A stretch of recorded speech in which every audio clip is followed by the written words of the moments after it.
susceptibility testing in mycology. Bây giờ mình sẽ chuyển sang cái nội dung là kháng nấm đồ nhé. So I'll give you a bit of an overview of some definitions that we use in the mycology laboratory. Đầu tiên thì cô sẽ đưa ra một số các cái định nghĩa mà liên quan đến các cái khái niệm liên quan đến kháng nấm đồ. Some of the different methods that we have available. Và một số các cái phương pháp kháng nấm đồ mà hiện nay chúng ta có. Some important differences that exist between the two different reference methods, CLSI and UCAST. Và những cái điểm khác biệt và liên quan đến cái phương pháp, hai cái phương pháp rất là cơ bản quan trọng đấy là theo hướng dẫn của CLSI và của UCAST. And how we interpret those results and then how we actually issue a report. Và cái cách mà chúng ta có thể phiên giải kết quả cũng như là báo cáo kết quả. Okay, so this slide here shows you why perhaps antifungal susceptibility testing is a lot further behind antibiotic susceptibility testing. Thì cái hình ảnh này cho chúng ta thấy là lý do vì sao mà kháng nấm đồ nó rất là muộn, xuất hiện rất là muộn so với cả kháng sinh đồ. Kháng sinh đồ chúng ta có từ rất lâu rồi. So in the 1950s, we really only had amphotericin available. So there was no need to really do susceptibility testing because it was that or nothing. Năm 1950 thì chúng ta bắt đầu mới có xuất hiện thuốc kháng nấm mới. Cái thuốc kháng nấm đầu tiên đấy là amphotericin B, đấy là lý do vì sao mà trước đấy chả liên quan gì là chúng ta không có gì để làm kháng nấm đồ cả. And then in the late 1970s, we had 5-flucytosine become available.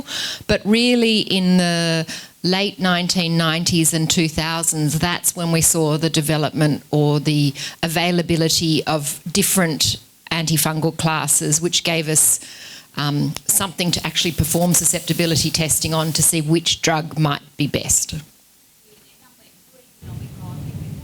Đấy là năm và đến năm 90 thì mới có những cái năm gần đây chúng ta mới có thêm là những cái ok it's okay. Thì chúng ta có cái nhu cầu phải làm kháng nấm đồ. They don't need to hear me.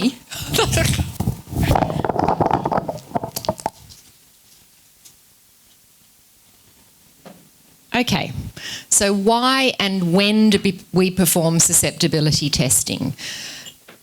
So we want to do it to work out which drug works best to treat a particular infection. So that's why we do it.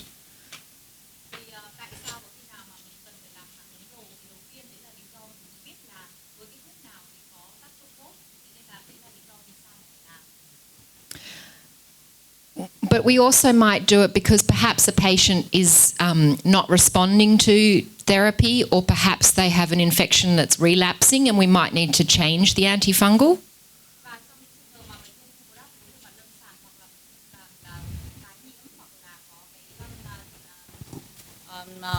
Có cái gọi là relapse, cái tức là có sự tức là cái nhiễm trùng nó quay trở lại như thế thì bây giờ là sẽ phải xem cần phải đổi cái thuốc nào mà nó hiệu quả hơn thì chúng ta cũng cần làm kháng nấm đồ.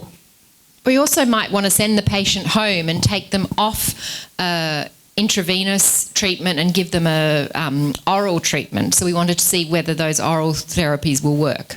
Và bởi vì điều trị nấm thì dài nên là cái lúc mà chúng ta phải cho bệnh nhân về, và thay vì là phải dùng các cái thuốc đường tiêm thì chúng ta có thể thay thế bằng các thuốc đường uống cho bệnh nhân khi về nhà, thì đấy là cái lúc mà chúng ta cũng cần phải xem là cái thuốc nào có thể phù hợp để điều trị cho bệnh nhân. Susceptibility testing is really important when we might not be able to predict which drugs work best. So sometimes we might see some strains are resistant but other strains aren't. Và đặc biệt là kháng nấm đồ rất là quan trọng khi mà chúng ta không thể dự đoán được cái mức độ nhạy cảm đề kháng của các cái chủng nấm như thế nào, thế thì cái kháng nấm đồ kết quả nó rất là quan trọng. So it can be important when some strains may have inherent or acquired resistance. So for example, Candida auris, Candida glabrata, we see some echinocandin resistance, and then we see azole resistance in some of the Aspergillus fumigatus organisms. Thì cũng rất là quan trọng khi chúng ta đánh giá là cái khả năng mà các cái chủng nấm nó có thể là đề kháng tự nhiên cũng như là các cái đề kháng thu được ở một số các cái loài nấm quan trọng, ví dụ như Candida auris hoặc là Candida glabrata, hoặc cái ví dụ như là kháng azole ở Aspergillus fumigatus.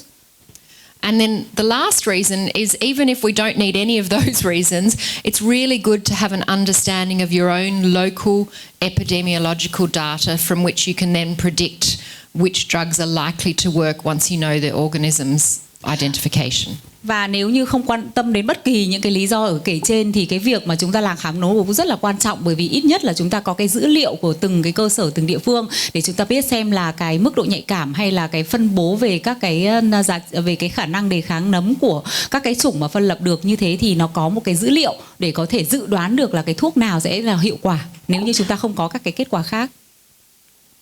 So I was asked earlier whether you can predict your resistance profile based on your species, and you can do that. So you can't underestimate how important it is to identify your organism. Thì có một cái câu hỏi trước đấy là liệu chúng ta có thể dựa vào là các cái loài để có thể dự đoán được cái khả năng mà sử dụng các cái thuốc kháng nấm như thế nào không? Thì câu trả lời đây là hoàn toàn có. Ở đây là đối với các cái loài khác nhau thì cái mức độ nhạy cảm nó sẽ khác nhau, và chính vì thế mà cái việc định danh đến loài nấm nó rất là quan trọng. So, for example, with something like Candida auris, some strains of Candida auris are totally resistant to everything.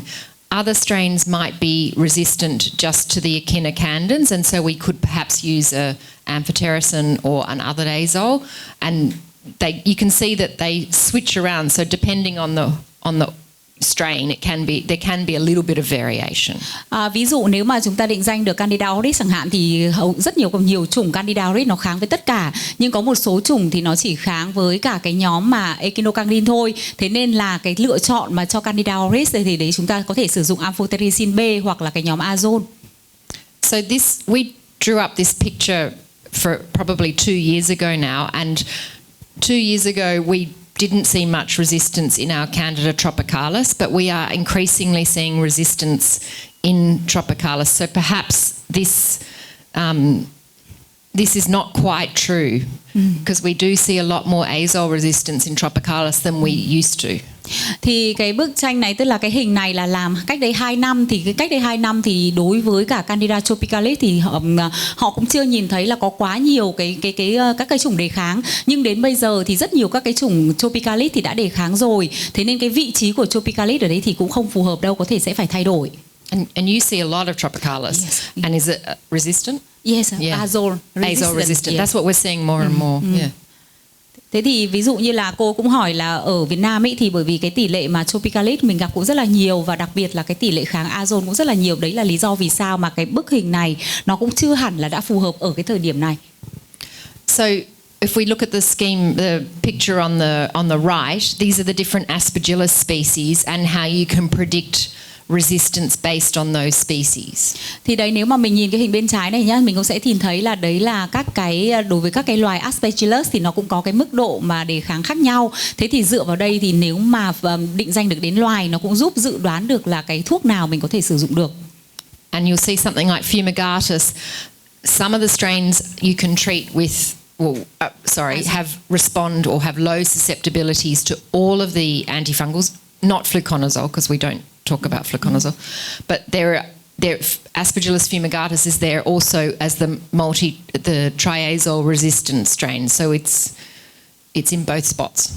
Ví dụ như chúng ta có thể nhìn thấy là Aspergillus fumigatus chẳng hạn, hầu như tất cả các cái chủng nó sẽ nhạy cảm với các cái nhóm thuốc, về trừ fluconazole bởi vì nó là đề kháng tự nhiên rồi. Thế nhưng mà cũng sẽ xuất hiện một số các chủng fumigatus thì cũng bắt đầu kháng với các cái nhóm thuốc, ví dụ như azole chẳng hạn. And then finally, with some of those other molds, we see quite a lot of Lamentaspora, but you don't see that, and that's resistant to everything.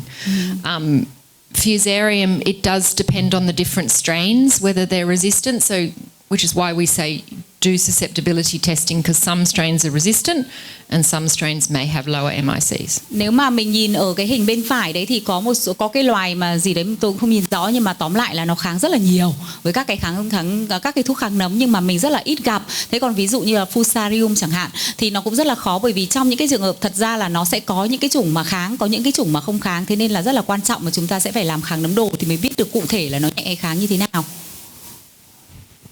Okay, definitions. So with fungi, we talk about MICs, minimal inhibitory concentrations. So the concentration, the lowest concentration that inhibits the growth of the fungus.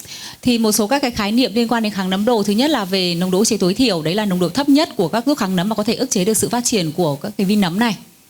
But we also talk about MECs, minimal effective concentrations, and that's for molds with the echinocandins.